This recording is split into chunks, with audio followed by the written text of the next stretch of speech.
You're about to enter a magical world. We invite you to savor the feeling of peace, love, and wisdom as it opens your eyes to your true self, to reality itself. The sessions are designed to uplift you as you access the subtle, eternal spiritual universe that moves within this physical world.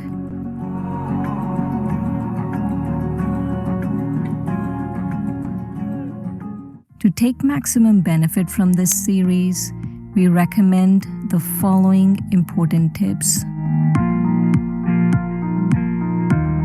Sit in a quiet place where you can be alone for an hour. We ask you to take this time out and be with yourself with no distractions. Sit with your spine straight, either in a comfortable chair or on the floor. This will ensure that the energy flowing in your body will support what you're hearing. Keep your phones in silent mode and away from you in another room for the whole hour. We encourage you to keep your camera on. Our experience has taught us that other participants will be inspired to see you. We will record these sessions. Only the speakers and not the participants will be recorded. 5 languages are available for translation. To select a language, click on the interpretation button, and then you can opt for Hindi, Spanish, French, Telugu, or Tamil by clicking on one of them. This is our registration link. It is not mandatory, but if you would like to receive the recordings and other information, then do register.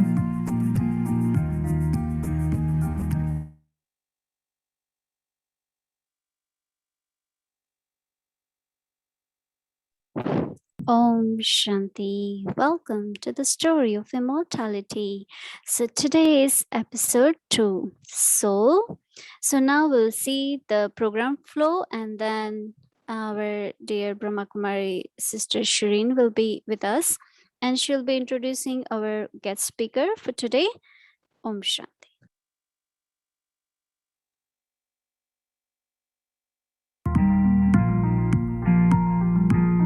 This program, The Story of Immortality, will enlighten you through readings, visuals, and meditations. We will begin soon with 15 minutes of sharing with a senior teacher, followed by a 5-minute reading from the book. Then Sister Shireen or Sister Dorothy will make a 30-minute presentation interspaced with 2 meditations that unwrap the book. Lastly, for 10 minutes, we will address questions from participants.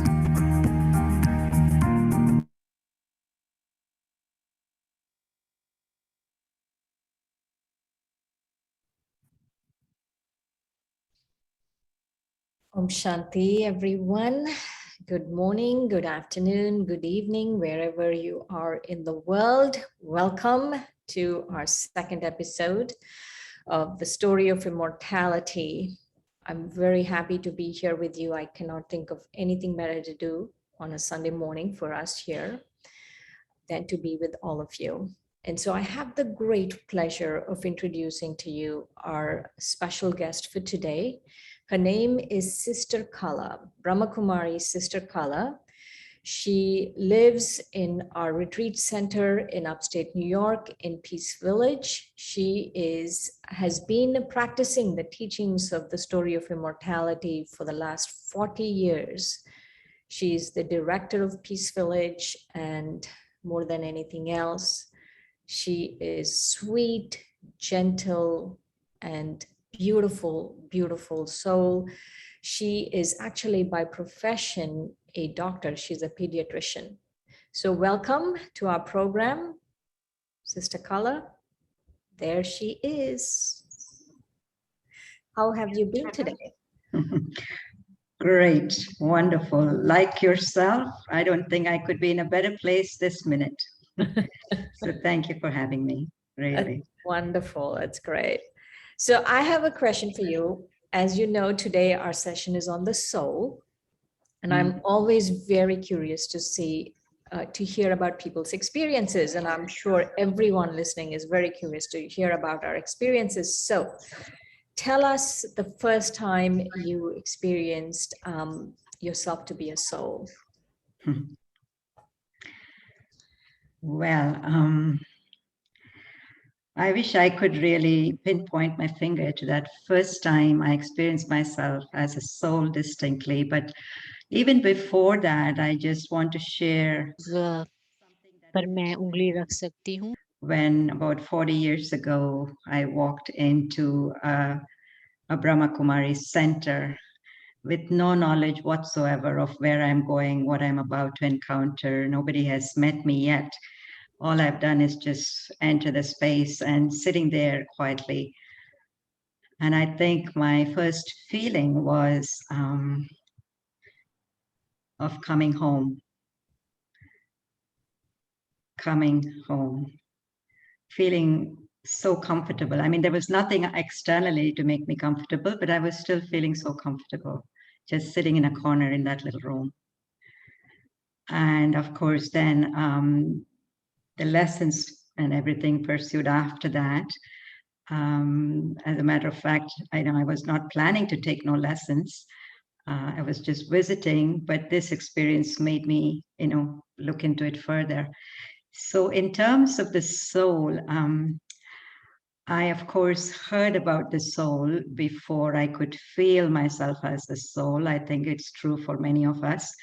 We hear about the knowledge of the soul. We probably have heard about the soul many times before, right? Without giving it much importance. But in this particular case, and I heard about the soul, what really struck me was, and of course, every lesson always goes hand in hand with a little few minutes of quiet times, meditation time, quote unquote. And what I could remember feeling first time, I think it was the first time, was distinctly feeling a space inside of me that gave me a very different feeling from what I would have normally felt otherwise. It was almost like strings that were attached to the space inside were being removed, and the connections were not so important anymore of what was going to happen, who said what. So those little details kind of faded away, and what I was able to feel is this inner space. I didn't particularly feel it as a point at that time, but I did feel this very, very beautiful space that was, inside of me. And this space was actually feeling very comfortable, very original. It's as if I could think originally in this space, what I want to think. And so to answer your question, I think this feeling was, I guess, close to feeling that I am a soul. And I realized later on what was happening in my life was that a lot of my feeling and sense of who I am came from the outside, came from people. If people said some nice things, if I could please them, if I could be acknowledged, it felt very good. But as soon as there was a little bit of a threat in that, and I had to become very defensive, or I had to prove myself or something like that. So I never really think that I had felt that part of myself, which I would call original, myself as I am. So it was like these connections and these, threads being cut away. And that, I think, was a very, very big thing. And the other thing I can remember, my image, self-image of myself. I remember this very distinctly. And it's funny. For those of you who know me, I'm less than 5 feet tall, right?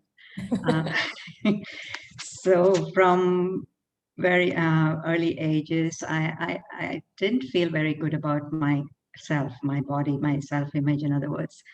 Of course, would have loved to be taller, whatever.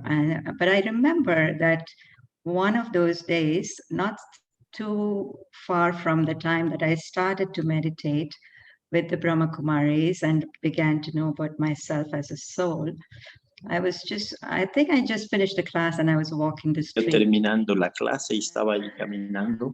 Different, I was not thinking anything different, but as I was walking the street and I was looking down at the floor, all of a sudden the floor seemed so far away and I seemed to be so tall. I felt so tall.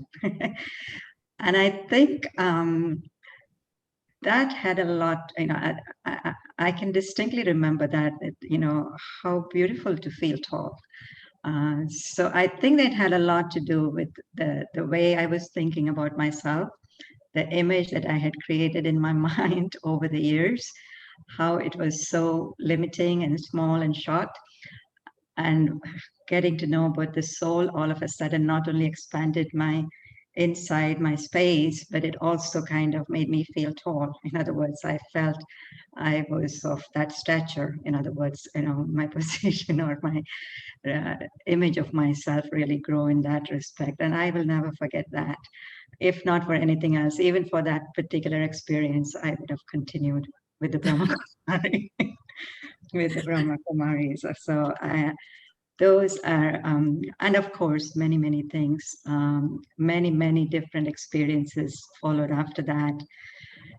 And not to say that, even though I was exploring this inner space more and more, and you would think that, if you're alone inside yourself, wouldn't you feel very lonely? But I remember feeling so comfortable being alone with myself. And it felt very supportive.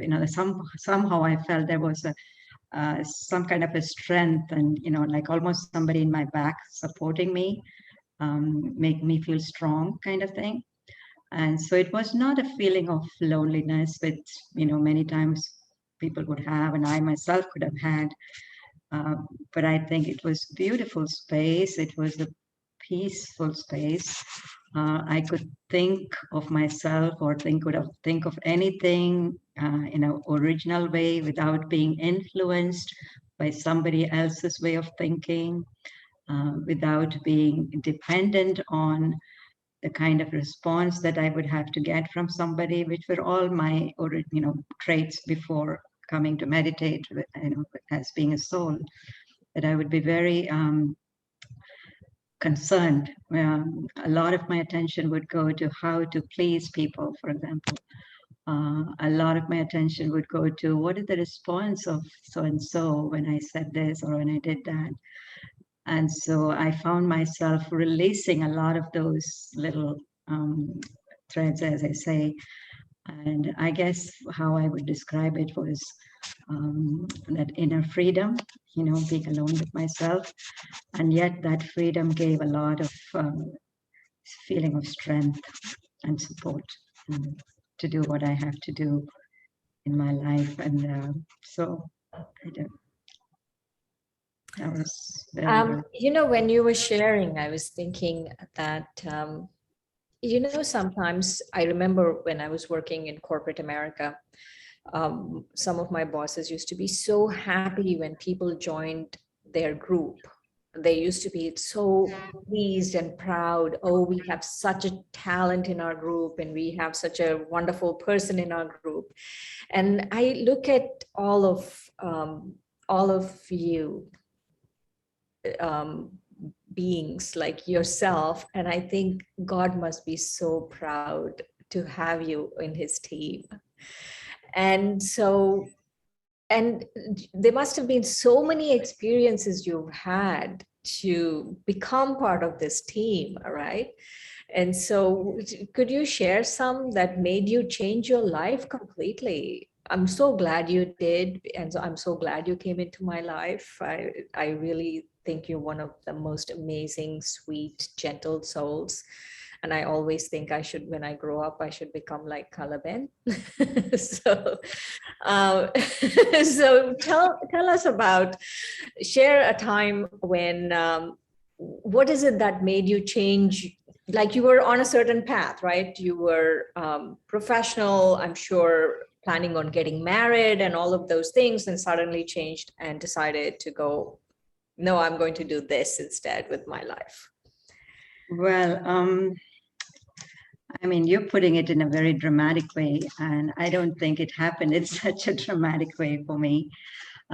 Yes, of course, it was dramatic that I was not planning to ever do anything like this, and all of a sudden, I found myself in a environment and being prompted to do the classes. The first thing that happened after my initial experience, I must say, contrary to the fact that I had not really thought of continuing or even starting anything like that. I didn't go to the center with that intention at all. I only went there because somebody prompted me to go here and find out. And it's just beautiful people, beautiful place, all of that. So I just kind of wanted to please that person again, So in the effort of pleasing that person, I found myself in a totally different world.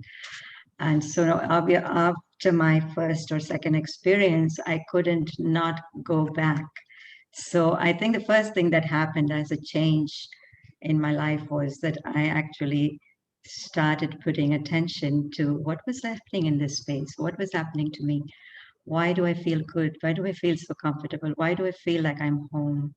So I really started validating that experience for myself. And therefore, then I kept going the next day and the next day and the next day.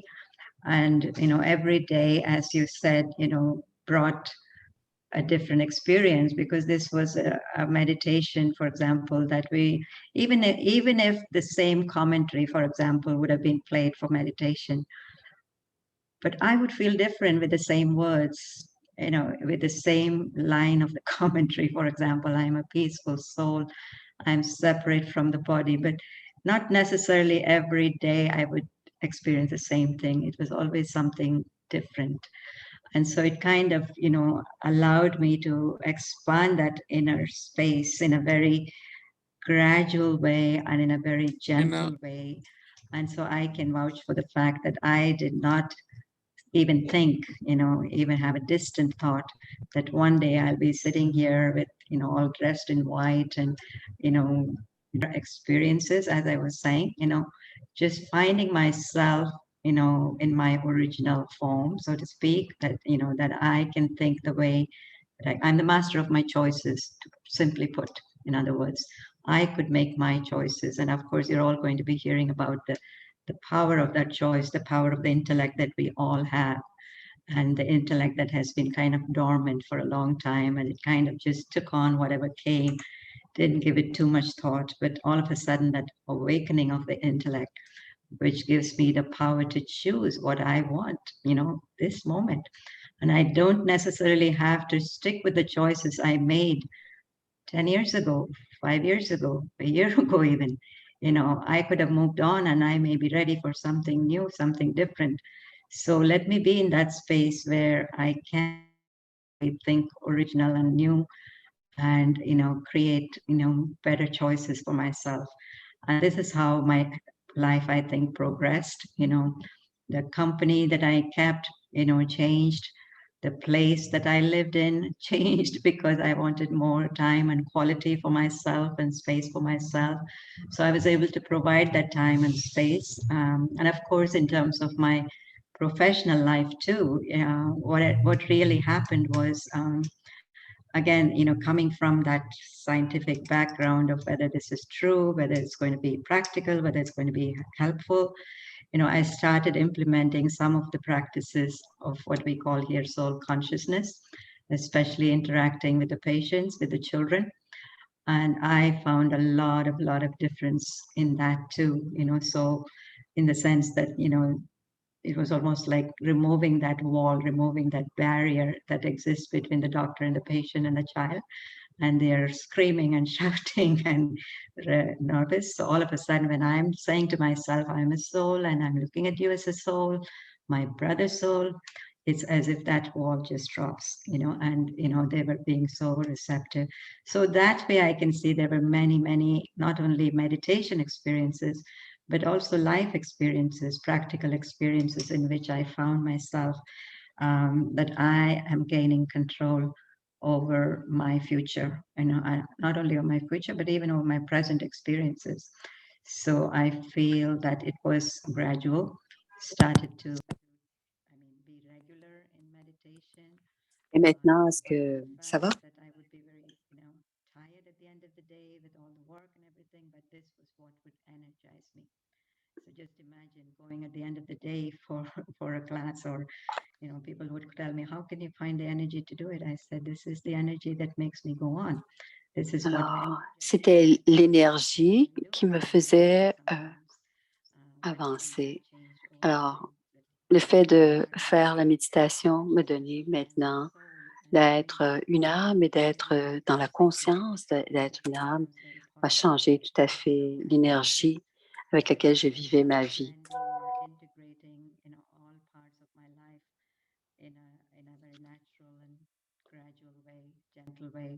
So now you can say, of course, it drastically changed my life, but it Et was. ça a vraiment changé. Au moment où ça s'est passé, ça a été très, très graduel. Aujourd'hui, on peut voir qu'aujourd'hui, cela a changé complètement ma vie. Mais au moment où ça s'est passé, tout s'est passé très, très tranquillement. Je ne savais pas ce qui se passait. Je voyais que l'être originel faisait son apparition et que cela changeait ma vie de tous les jours, ma pratique de médecine, et ça a changé aussi ma vie. Alors, ça m'a permis de découvrir complètement et redonner beaucoup plus de force et de puissance à celle que j'étais pour faire des choix. Merci.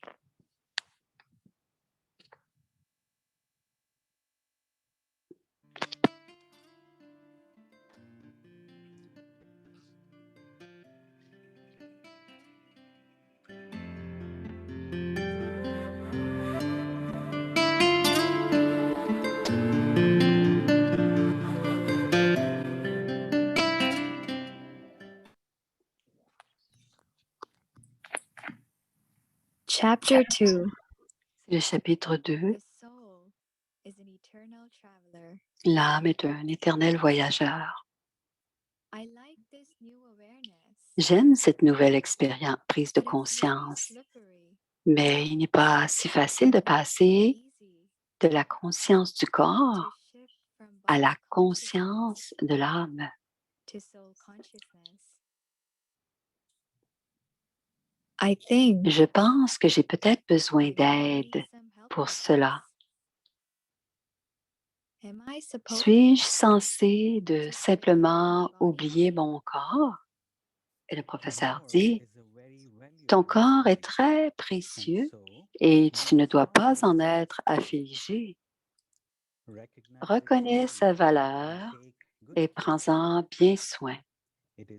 C'est à travers ce corps actuel que tu reconnais le Père, tu reconnais le Soi et tu reconnais que le temps est propice. C'est dans ce corps que tu es capable de transformer ta conscience. Et l'âme répond, I am glad you have je suis explained content this, que vous ayez expliqué cela parce qu'il semble qu'il that it soit is important de comprendre to understand que le that corps a de la valeur is et que je valuable, dois en prendre soin. and I have to look after it. Le professeur, je donne ce conseil aux âmes. Enfants, soyez conscients de l'âme. Arrêtez d'être conscients de votre corps. Pour le moment, les âmes sont incapables d'aller au-delà de la conscience du corps et des limites du monde matériel. Il n'y a plus du tout de force dans les âmes. Toi, l'âme, tu es l'être qui fait fonctionner le corps. Qui es-tu? Tu es une âme spéciale, une autorité toute puissante. En restant conscient que tu es un maître de tes serviteurs, l'esprit, l'intellect et les sanskars sont tous sous ton contrôle. C'est ce qu'on appelle le niveau du souverain du soi. Et l'âme répond, je suis intéressée à entendre parler de l'interaction entre l'esprit, l'intellect et les sanskars. intellect and sanskars. These Ces subtle fonctions subtiles de l'âme. and how Et comment, en devenant le maître de celle-ci, pourrais-je I will régner be able sur le to royaume rule the de kingdom mon monde with my inner intérieur? Le professeur, la pensée de ton esprit est ton premier pouvoir. Si ton premier pouvoir est précis, alors tes autres serviteurs feront également tout avec exactitude. Tout d'abord, vérifie que ton premier serviteur, l'esprit, est un compagnon constant de l'âme, le roi, et suit constamment les instructions de l'âme. L'âme a besoin d'un très bon intellect pour comprendre, discerner et décider. L'intellect a la capacité de discerner le vrai du faux et la différence de comprendre la connaissance spirituelle de la connaissance matérielle. Tout dépend de la qualité de l'intellect. On dit que lorsque l'intellect humain devient insolvable, alors on le déclare en faillite spirituelle. Les sanskars sont les empreintes laissées dans l'âme qui déterminent la forme individuelle et unique de l'âme en termes de caractère, de personnalité et de caractéristiques. Les sanskars influencent ta destinée globale. À partir du moment où l'âme entre la scène du monde physique et prend un corps, les sanskars sont dans un processus constant de changement. La conscience de ta propre identité devient double et il y a une dualité dans les sanskars. L'âme est consciente du moi, l'âme, et elle est aussi consciente de mon corps. Yes, you have given me a lot to think Oui, about. vous m'avez donné beaucoup de choses à I penser. see now Je vois maintenant que that my lorsque je eye suis conscient de of mon âme, conscience, mon œil de reconnaissance, mon troisième œil, my third est eye, ouvert is open, et j'utilise ce troisième œil and I pour use this voir third eye différemment. to see C'est comme differently. si l'invisible devient It's visible. like the Je invisible commence à is becoming reconnaître visible. ma véritable I am identité. beginning to know my true self. Om Shanti. Om Shanti.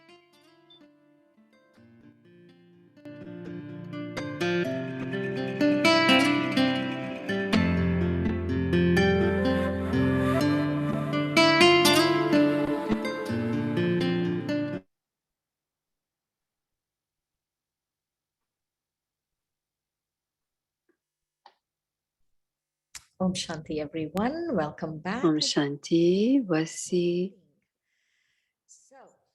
Shireen. Voici la deuxième partie de l'art. Une des choses importantes qu'on a dit hier, mais je vais en reparler. Deux mots, la conscience de l'âme et la conscience du corps. Je veux clarifier les concepts. Il y a trois mots en fait.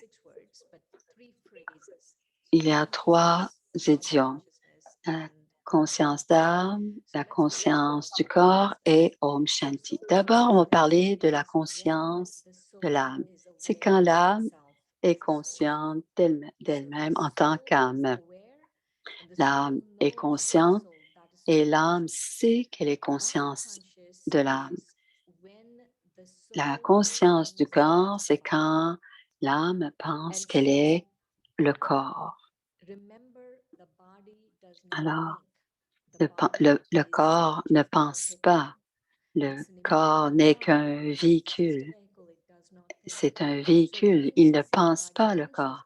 Alors, quand on dit la conscience du corps, on ne dit pas que le corps est conscient. L'âme est consciente de l'âme ou l'âme est consciente du corps. And further on, we can talk more the different Un peu plus nuances. tard, on pourra parler des nuances un petit peu plus tard, de la conscience de l'âme et de la conscience du corps. On pourra en parler plus longuement. Et l'autre élément dont je veux vous parler, c'est la phrase Om Shanti. Certains d'entre vous entendent peut-être cette expression pour la première fois. Vous devez entendre cette phrase parfois, Om Shanti.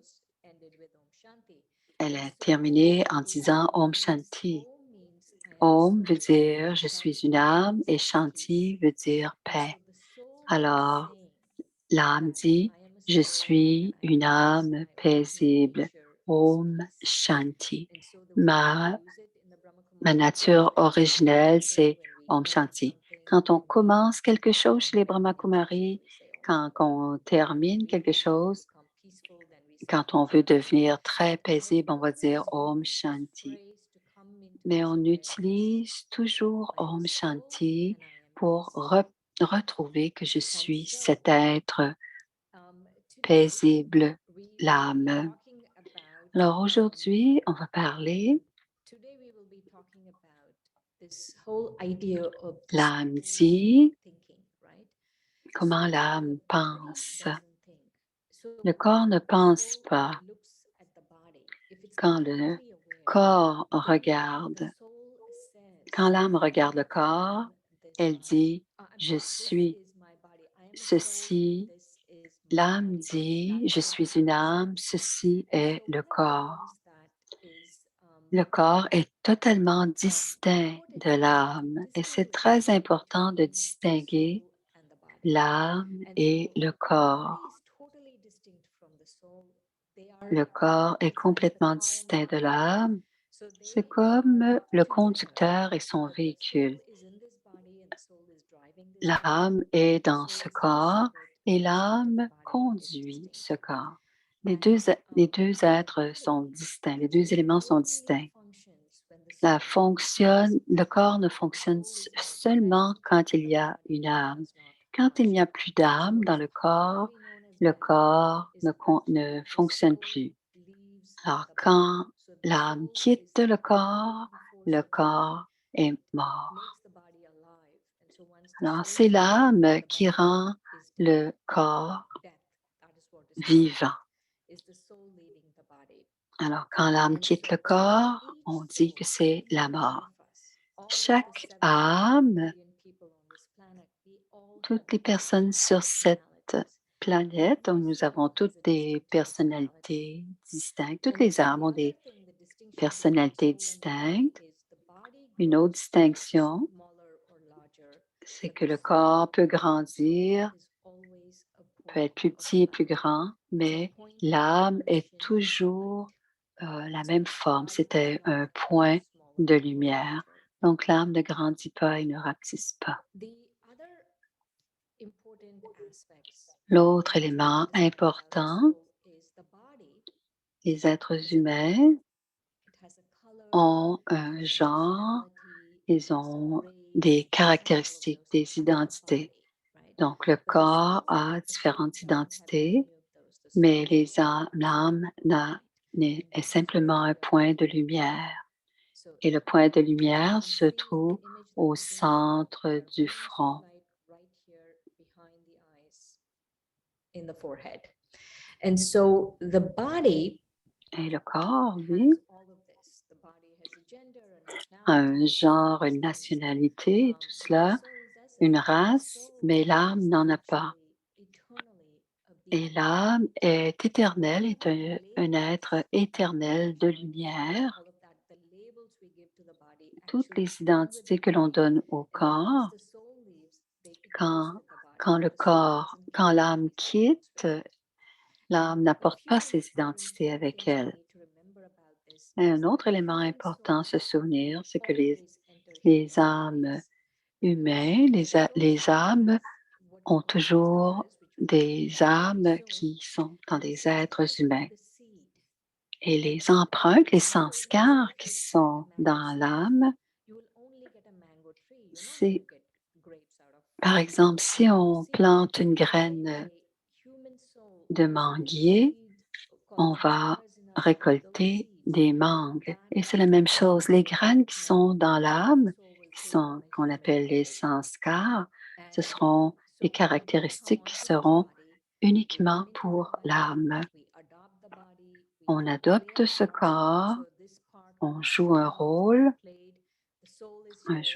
sur la scène du monde entier.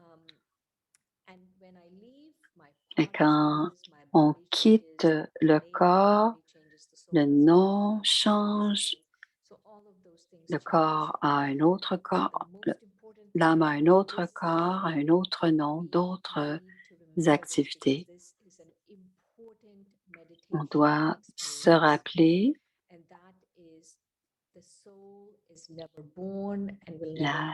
l'âme est éternelle, elle est immortelle, elle n'est jamais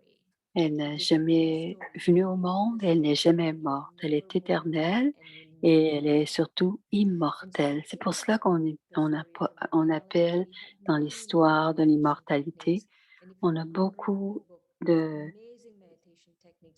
méditation, de techniques de méditation et on a une façon très, très simple et ça donne des expériences très profondes.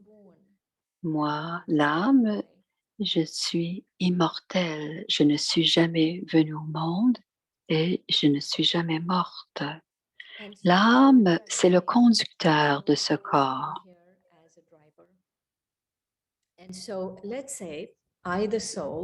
Disons, moi, l'âme. L'âme fait toutes sortes de choses. Alors, si je dis que l'âme va faire un voyage de 5000 kilomètres et dans cette voiture, après avoir fait les 5000 kilomètres, quelqu'un demande à la voiture, comment a été votre voyage? Si vous posez la question au véhicule, comment a été votre voyage? Celui qui répond à la question sera celui qui conduit le véhicule. Donc, de la même manière, l'âme est aussi qui répond aux questions et qui fait grâce au véhicule ou grâce au corps, toutes les activités qui lui sont possibles de faire. Alors, l'âme voit à travers les yeux, l'âme entend à travers les oreilles, le corps expérimente tout cela. L'âme expérimente toutes ces actions grâce au corps. Donc, l'âme accomplit des actions grâce à ce corps. Et le soir, quand l'âme se couche, quand le corps s'endort, l'âme s'endort. L'âme et les sens physiques. Alors voici l'âme et les sens physiques. Quand je regarde avec mes yeux, quand je dis « moi l'âme », je regarde à travers ses yeux, que se passe-t-il? Alors je regarde à travers ses yeux. Et c'est la même chose avec tous les sens. Les yeux m'aident à voir le monde physique. Alors, l'esprit, le cerveau et l'âme et l'être métaphysique dans le corps.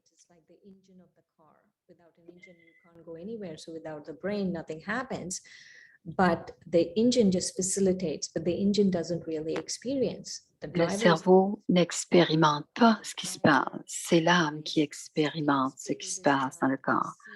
On goûte à travers la bouche, on entend à travers les oreilles, elle voit à travers les yeux. Donc, elle expérimente le monde physique, mais c'est l'âme qui dit « je suis malade, je suis déprimée ». C'est toujours l'âme qui ressent tout ce qui se passe grâce à ce corps. L'âme est aussi un gérant.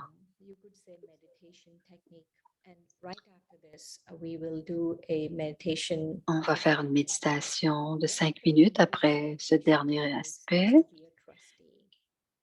Alors, on est le gérant, l'âme est le gérant de ce corps.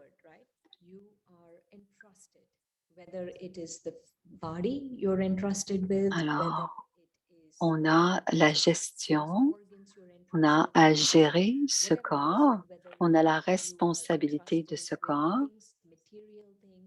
Alors, on peut être gérant de toutes sortes d'objets. Et quand je change ma conscience, si je dis cet ordinateur m'appartient,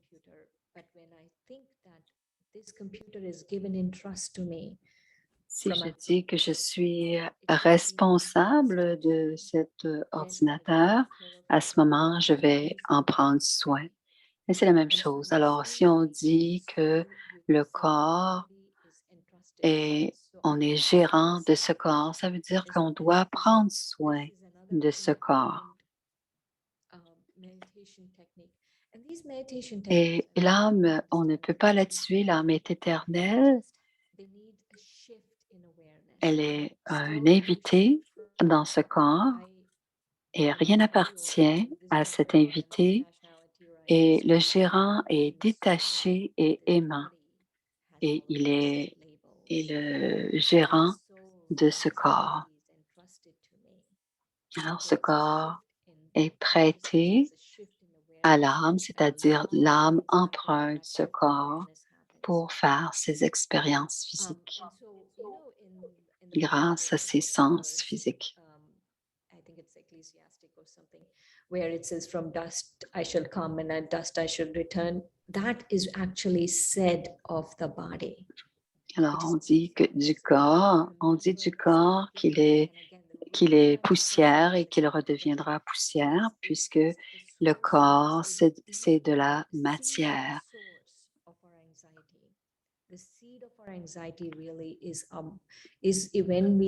Souvent, la base de notre insécurité dans la vie, de notre anxiété, c'est de penser que l'on est mortel. Mais l'âme ne meurt jamais. Elle est immortelle. Et aussi, un autre élément que l'on peut se souvenir qui peut nous aider, c'est que l'âme est un invité. Alors, l'âme en tant qu'invité, il y a 2 consciences. D'abord, je suis un invité dans ce corps et ensuite, je suis un invité dans ce monde physique. Un bon invité, c'est quand quelqu'un vient à la maison et l'invité sait que cet hébergement est temporaire et une fois qu'il aura quitté, ils sont très gentils pendant qu'ils sont là, mais une fois qu'ils ont quitté, alors ils sont gentils et aimants quand ils sont là, mais quand ils quittent, c'est terminé, ils sont détachés. Et c'est la même chose pour l'âme. Elle est aimante envers le corps, mais elle doit rester aussi détachée. Mais là, on change un peu. Et si on pense à l'invité, Et si je dis je suis un invité dans ce monde physique, il y a un petit changement dans notre conscience, nos sens physiques deviennent sous notre contrôle. On ressent la paix juste en pensant que nous sommes aussi des invités dans ce monde physique. On a plusieurs consciences. L'âme est une graine et l'invité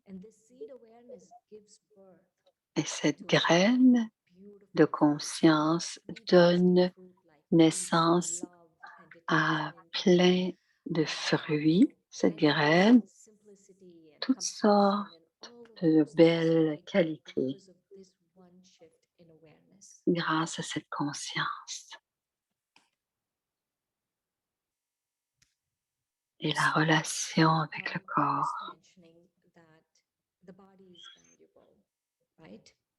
Alors notre corps est comme un temple. Les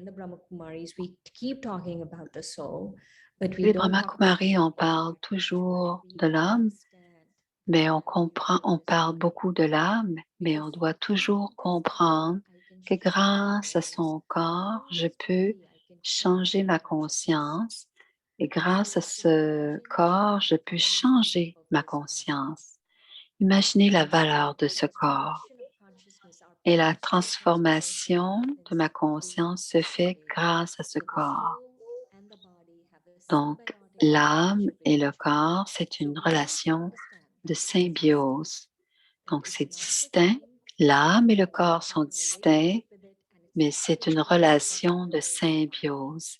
Et c'est de très, très grande valeur qu'a ce corps, puisqu'il nous permet de faire toutes les expériences physiques.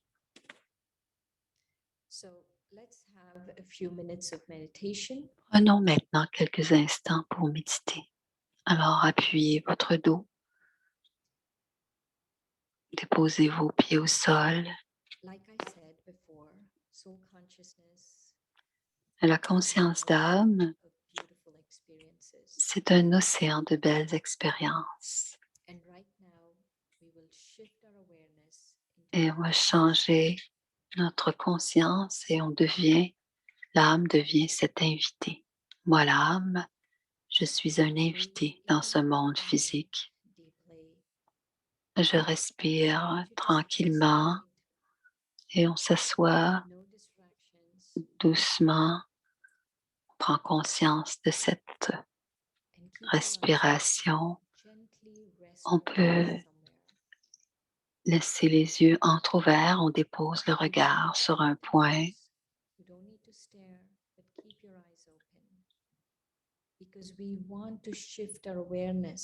Si on garde les yeux ouverts, on pourra garder et changer en même temps. En gardant les yeux ouverts, on peut faire ce genre de méditation n'importe où.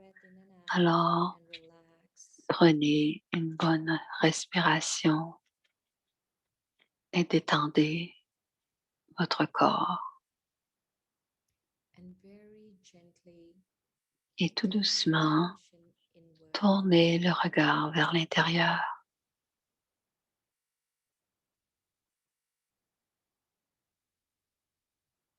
Et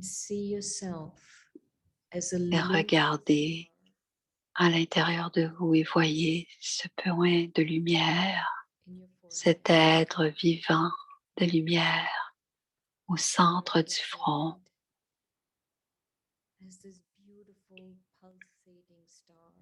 Et voyez cette belle étoile minuscule, ce petit point de lumière au centre du front, derrière les yeux. Et acceptez dans votre cœur, moi l'âme, je suis cette petite étoile. Je suis cet être lumineux. Moi l'âme, je suis immortel. Je ne viens jamais au monde et je ne meurs jamais. Le corps vient dans ce cycle de naissance et de mort. Mais moi, l'âme, je suis éternelle.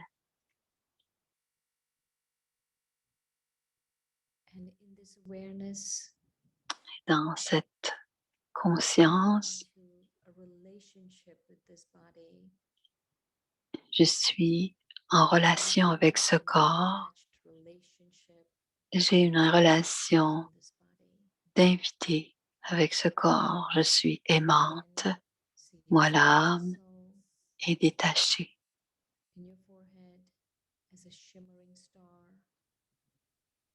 Je regarde ce point de lumière au centre du front. Je suis cet invité dans ce corps.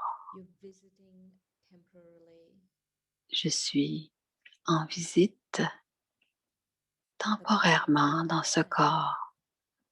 Ce corps a une durée de vie.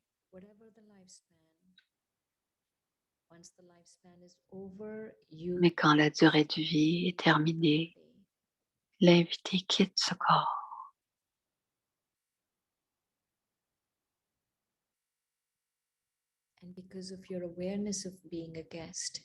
Et parce que je suis consciente que je suis un invité,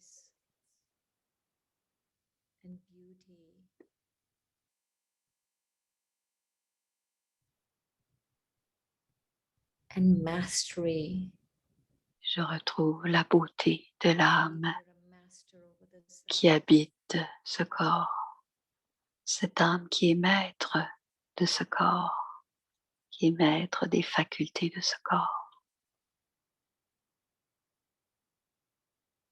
and with this powerful thought of being a guest, En étant cette âme puissante, to here and now,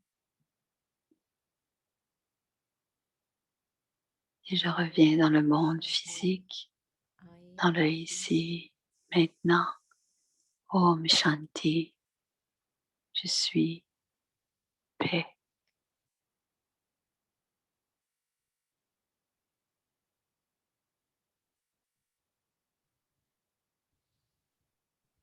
Om Shanti, everyone. So I hope you had a good experience of that meditation. J'espère que vous avez eu une belle expérience. Like I was sharing in the book, we have many techniques like this. Dans le livre, il y a beaucoup de méditation, de types de méditation immortelles. Toutes ces méditations sont des techniques différentes et chacune des techniques peut être explorée. Pour la prochaine semaine, explorez ceci. Explorez ce concert. Réécoutez la méditation.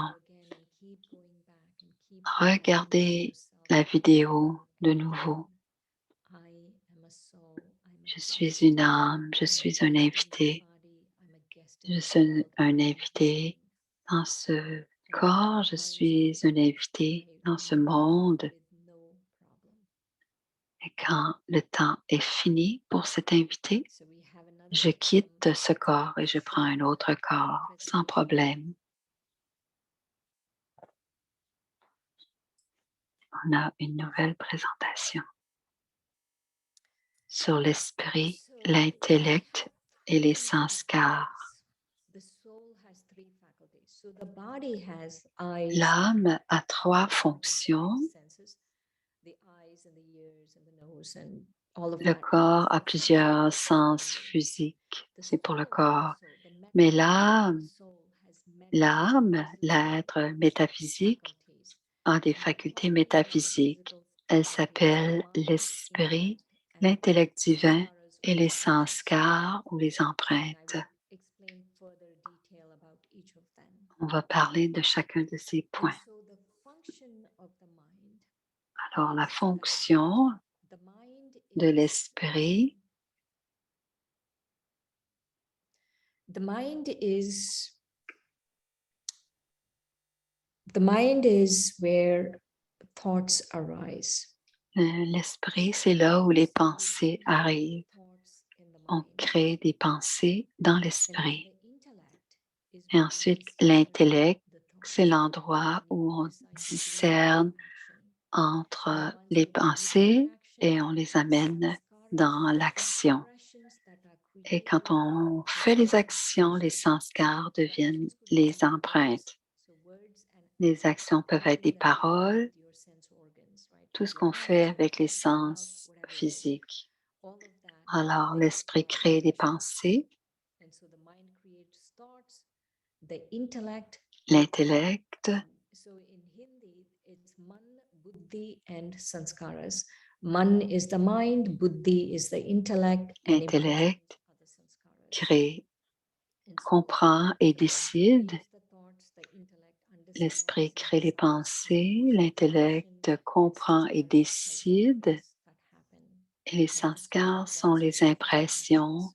Une fois qu'on a fait les actions, les empreintes restent sur l'âme et ça s'appelle des sanskars. Qui suis-je?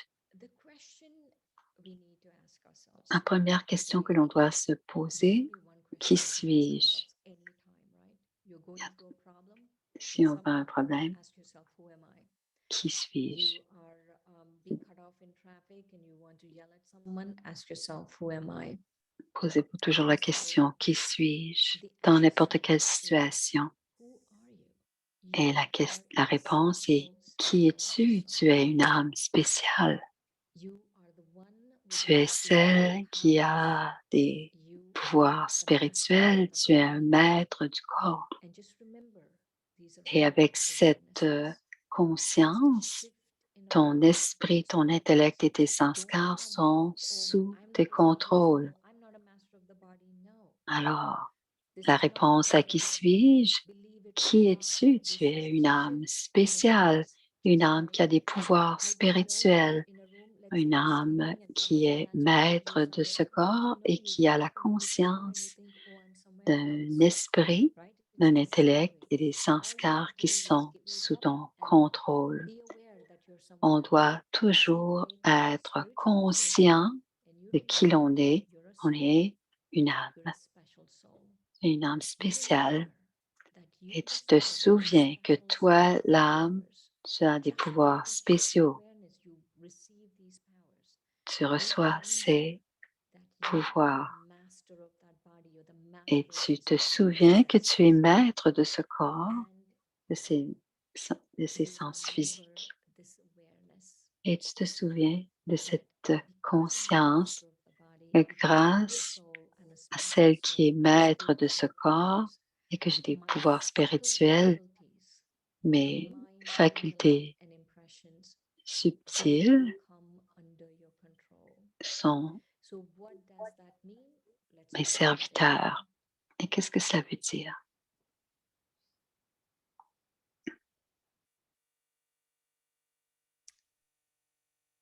Alors, il faut toujours se rappeler, moi l'âme, je suis maître de mes serviteurs subtils. Moi l'âme, je suis maître de mes serviteurs subtils. Je suis maître de ces facultés subtiles, de ces serviteurs subtils que sont l'esprit, l'intellect divin et les sanskars. Quel est ton niveau? The reason I wanted to show you this image is that is where you're located. See that point of light? Regardez le point de lumière derrière les yeux au centre du front. Et cette image peut vous aider à savoir que vous êtes maître de l'esprit, de l'intellect et des sanskars. Quand on combine, on se pose parfois la question, est-ce que je suis en train de méditer? Si je peux visualiser et je comprends, si on peut visualiser et comprendre, on est en train de méditer, on est en train de réfléchir.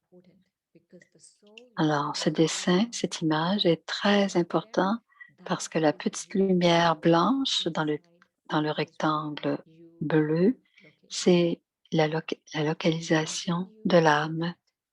Alors, voici ce qui se passe. Alors, on est maître à ce moment-là de l'esprit, de l'intellect et des impressions. Qu'est-ce que l'esprit? C'est l'endroit où on crée les pensées,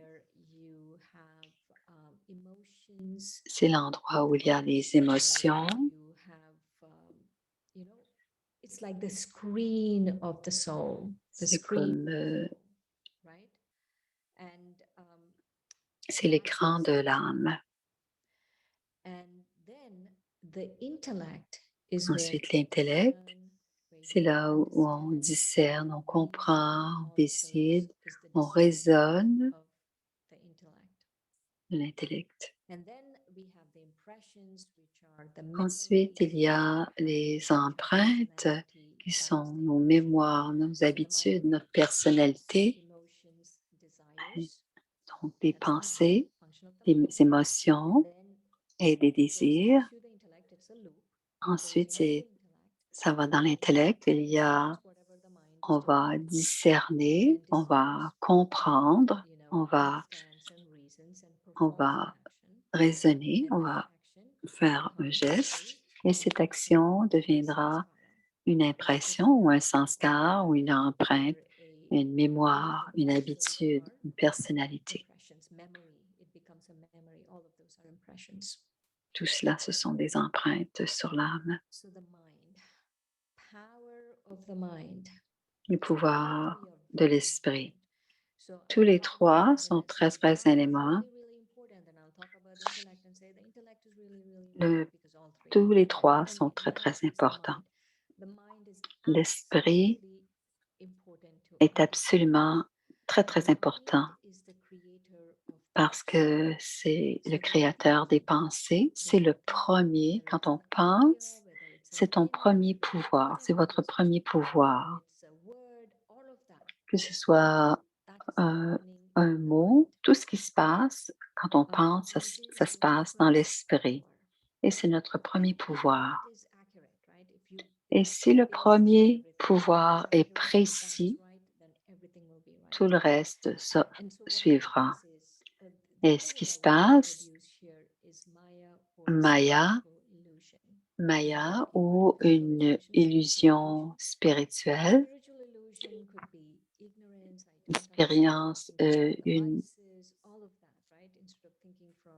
une illusion spirituelle, ce serait une ignorance ou de l'illusion. Tout ce que l'on peut penser, des illusions. Alors, on est comme prise ou pris dans l'esprit.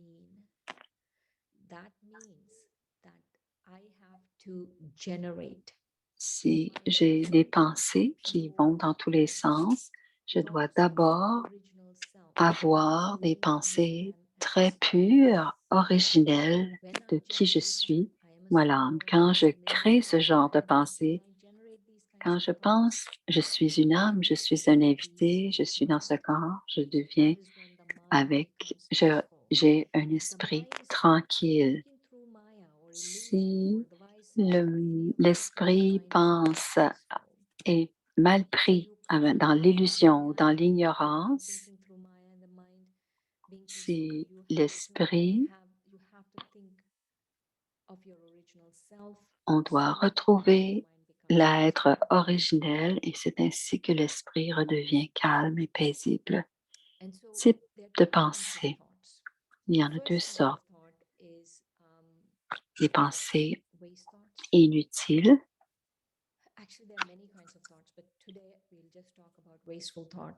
On va penser les pensées inutiles et les pensées puissantes.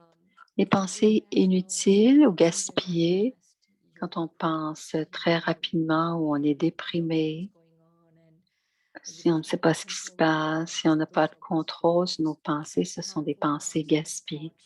Et les pensées qui sont puissantes, ce sont des pensées qui viennent de l'âme originelle.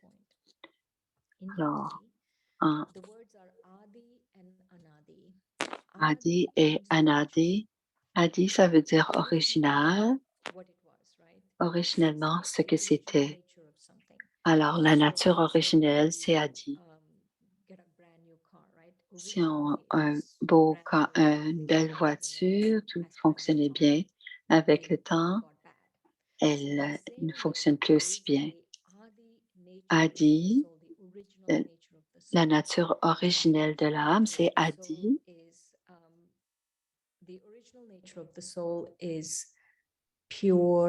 C'est la pureté, c'est la paix, c'est l'amour. Tout cela, ce sont les qualités originelles de l'âme. Et Anadi, c'est au-delà de l'originel. Je vais en parler la semaine prochaine. On va simplement parler de la forme originelle.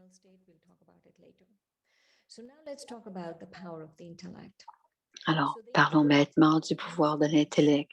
L'intellect va comprendre et discerner et décider. L'intellect soutient les graines qui sont contenues dans les pensées que l'on crée. Alors, chaque pensée crée des petites graines, sème des petites graines pour passer à des actions, des projets.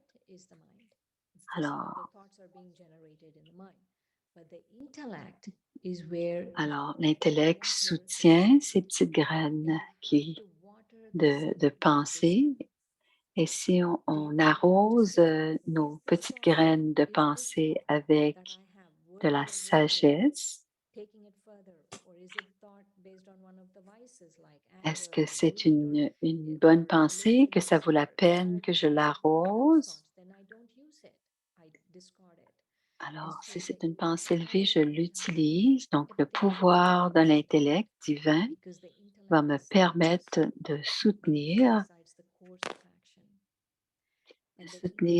les pensées élevées.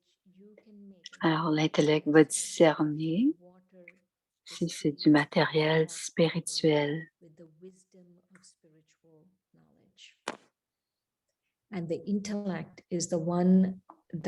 L'intellect, c'est aussi la voie de la conscience. On peut ce qui est bon pour soi ou pas, c'est la voie de la conscience. C'est dans l'intellect divin que l'on retrouve ça.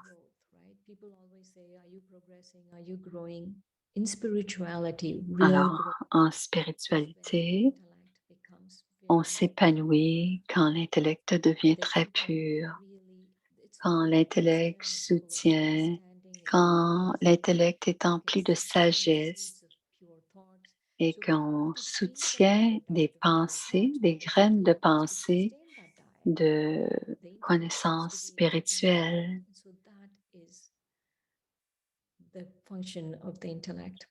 Alors, la fonction d'intellect,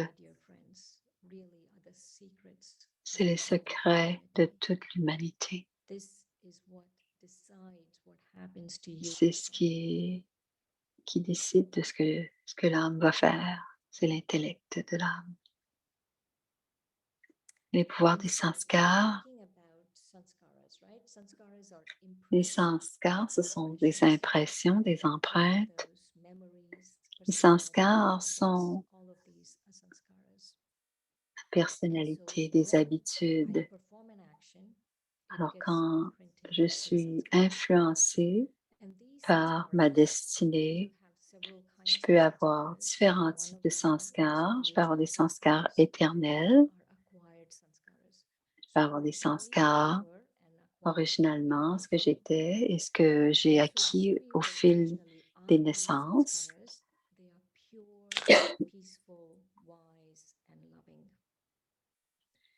Les sanskars, c'est d'être sage.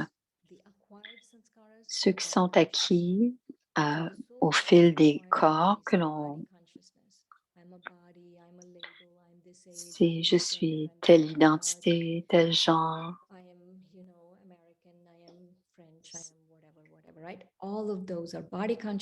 tout ça, ce sont des sanskars qui sont acquis à travers le cycle, à travers le temps et aussi à travers les corps. Ce qui arrive, c'est comme l'âme originelle devient notre vraie identité originelle est complètement couverte de toutes sortes de masques. C'est la transformation des sanskars à travers le temps, à travers les âges, à travers le cycle.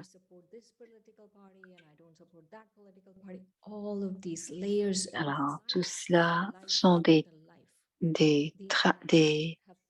éléments qui couvrent nos qualités originelles de l'âme. Donc, l'histoire de l'immortalité, c'est apprendre qui nous sommes, le souverain du soi. Alors, on apprend à retrouver le soi, le souverain du soi, le soi originel. Et on retrouve les sanskars originels. Et je veux vivre ma vie en utilisant mes sanskars originels. Moi, l'âme, j'ai des droits égaux à mon héritage. C'est le moment de réclamer notre héritage. Originalement, nous sommes une âme pure, on a des pouvoirs spirituels et les qualités et nos pouvoirs sont notre héritage. Alors, gardez vos yeux ouverts, regardez un point devant vous et retrouvez l'âme, le point de lumière au centre du front. Moi, l'âme, regardez l'image devant vous pour retrouver le point au centre de votre front. Moi, l'âme, je suis ce point lumineux. Et tout doucement,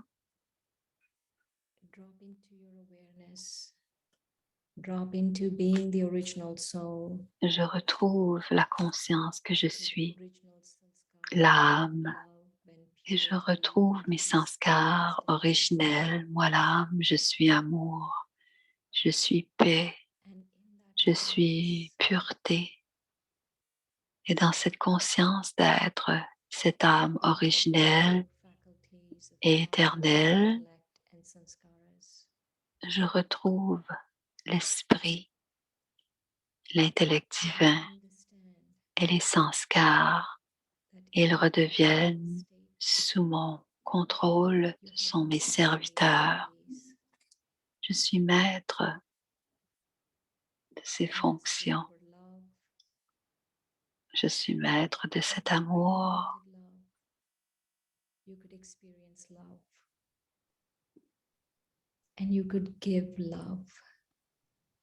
J'expérimente l'amour et je peux répandre l'amour. Je suis maître de cet esprit.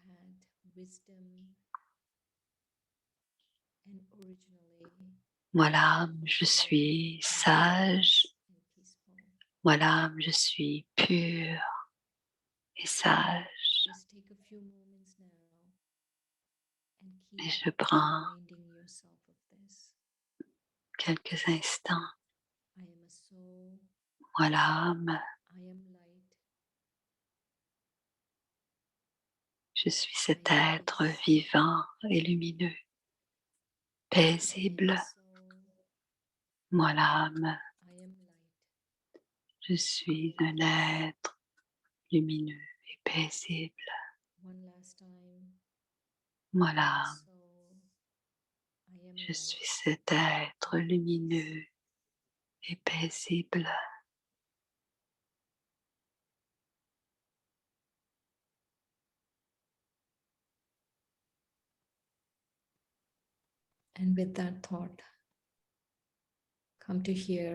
Et je reviens dans le monde physique. en gardant en moi cette pensée. Om Shanti.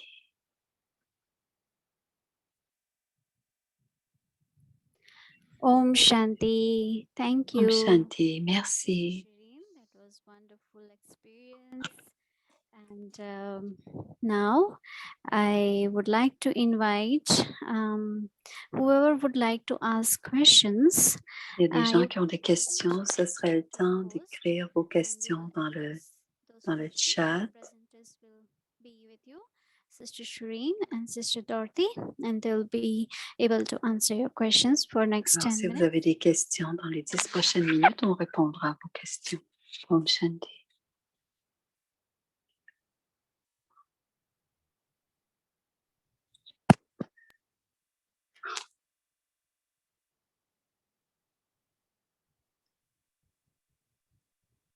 Om Shanti, Sister Dorothy. Om Bonjour, Shanti. Sister Dorothy. Thank you for such a lovely Merci. presentation with Une présentation très, très, très riche et très, très, très claire, dit Dorothée. Nous avons quelques questions. Pourriez-vous expliquer l'importance d'avoir les yeux ouverts pendant qu'on médite? Oh, c'est une très, très bonne question. C'est simple, chose plus Elle adore. Pourquoi garder les yeux ouverts? Voici l'explication. La méditation, c'est visualisation et la compréhension. La méditation, ça ne veut pas dire qu'on est assis, c'est possible, mais c'est des éléments supplémentaires où il y a peu de lumière. Mais la méditation, surtout, c'est de visualiser et de réfléchir. Visualiser et comprendre.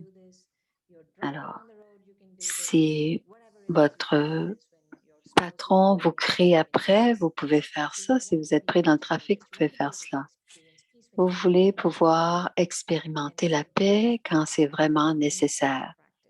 Alors, c'est très important de pratiquer la méditation quand on a les yeux ouverts. Vous êtes tous très intelligents et si vous pratiquez un peu, dans quelques temps, vous serez en mesure de méditer les yeux ouverts. Merci, Shireen. J'ai une autre question, dit Dorothée. J'ai aimé de nourrir l'esprit, de la diète des pensées pures. Il y a tellement de négativité dans le monde.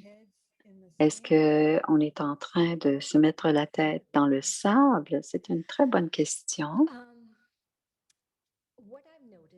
Ce que j'ai remarqué, dit Shireen, c'est que la méditation, le Raja Yoga, la méditation Raja Yoga, c'est une façon de se nourrir de pensées pures et élevées parce que l'on est conscient de ce qui se passe dans le monde, mais on n'est pas investi de façon émotionnelle. Donc, on n'est pas déprimé par rapport à ce que l'on voit. Donc, ce que l'on doit se rappeler, si on est très fort, plus on est fort, plus on peut aider les autres. Alors, la transformation, si on veut aller, tout notre but de ce qui se passe, c'est d'abord de changer de transformer notre conscience. Alors, plus on transforme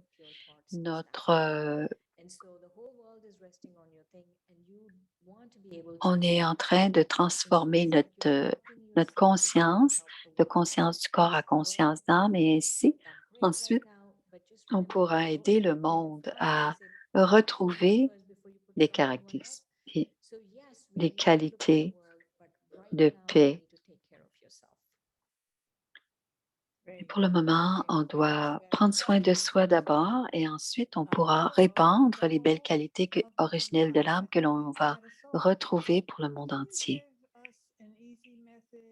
Peux-tu nous donner une façon façon facile de changer ma façon de ces questions. Vous êtes très sincère. J'aime beaucoup vos questions, dit Shireen. Et la question, c'est, est-ce que tu peux nous donner une façon de passer de la conscience d'âme à la conscience du corps? Les 3 étapes, c'est pratiquer. Deuxième étape, pratiquer. Et la troisième étape, c'est pratiquer. Donc, pour réussir à devenir plus habile à passer de la conscience du corps à la conscience de l'âme, c'est de pratiquer. D'abord, on se voit comme une âme et on utilise le visuel comme on a vu. Et ensuite, on retourne encore et encore pour vraiment que ce soit très simple de se voir comme une âme. Même si c'est simplement une phrase pour la méditation, c'est ce qui pourra nous permettre, ce qui pourra vous permettre de retrouver votre vraie nature. Our personality, why does our personality change after death? La personnalité change après la mort. Alors, la personnalité, les sanskars fait partie de la personnalité fait partie des sanskars. Alors, disons on a 80 ans de vie et pendant 80 ans, on a différents sanskars et on acquiert ces sanskars. Et ces sanskars continuent avec nous tout au long de notre vie. Et si on prend un autre corps, selon le corps, si je suis une Indienne, par exemple, et je suis un homme, un Japonais, la nationalité change, le genre change. Il va y avoir aussi des sanskars qui vont venir de la culture et de tout ce qui va se passer. Alors, il va y avoir une autre série de sanskars qui vont s'ajouter. Et cela va moduler les sanskars d'origine ou les sanskars qui nous viennent d'une autre vie aussi. Tout ce qui nous arrive dans chacune de nos vies vont moduler les sanskars. C'est pour les parents et les enfants ou les parents qui ont des enfants. Comment évoquer la qualité aux enfants Taking, being satisfied, never being satisfied, wanting more. I didn't totally understand the question, but I'll try to. On ne comprend pas tout à fait la chance.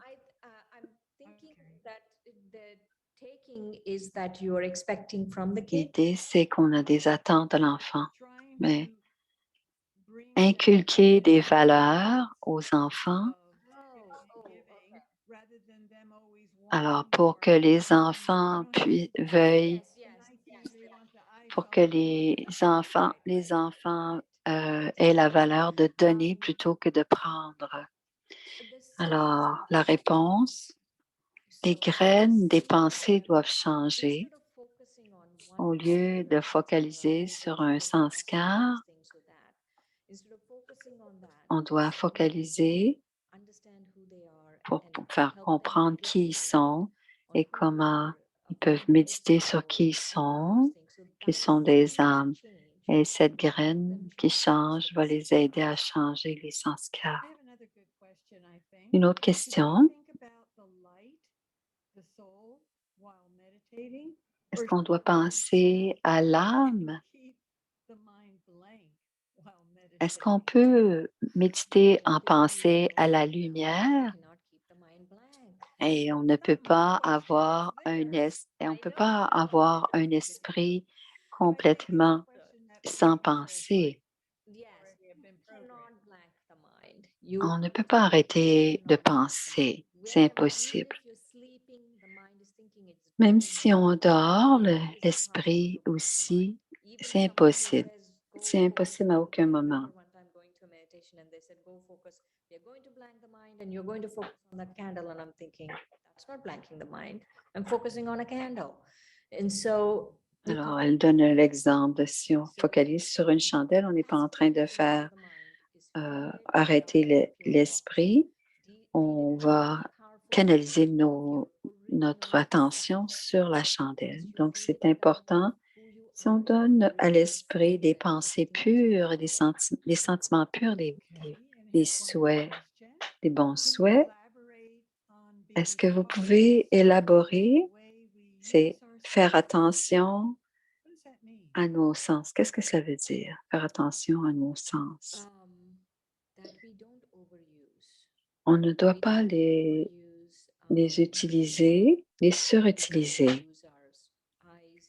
On ne doit pas regarder des choses sales.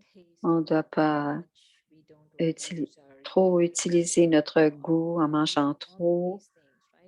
On doit faire attention d'utiliser nos sens pour avoir de l'information élevée. Alors, ce sera notre dernière question. Ça a été très bien. Et ça a été, merci pour, c'est une très belle façon de commencer le dimanche. Ça a été un bonheur d'être avec vous tous. Et nous sommes très honorés que vous êtes joints à nous. Om Shanti. On va prendre une minute de silence. Merci pour terminer notre programme. Merci à vous tous. À la semaine prochaine.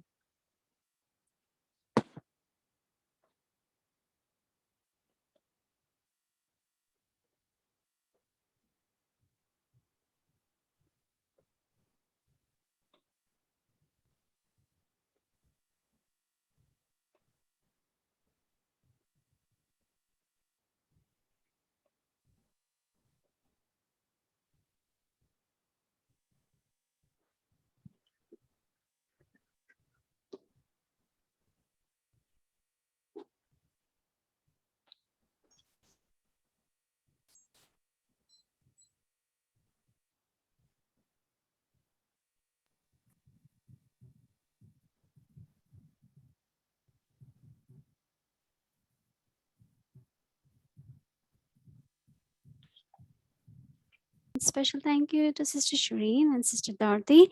Wonderful. And now we will see you next Saturday. Will be episode 3rd. And here you see the link, YouTube link, email address, registration link. So please visit our YouTube link. You'll be able to find the recording there. Any suggestion, experiences, welcome to send us email and register so that we can always notify you with upcoming events. Thank you. Om Shanti.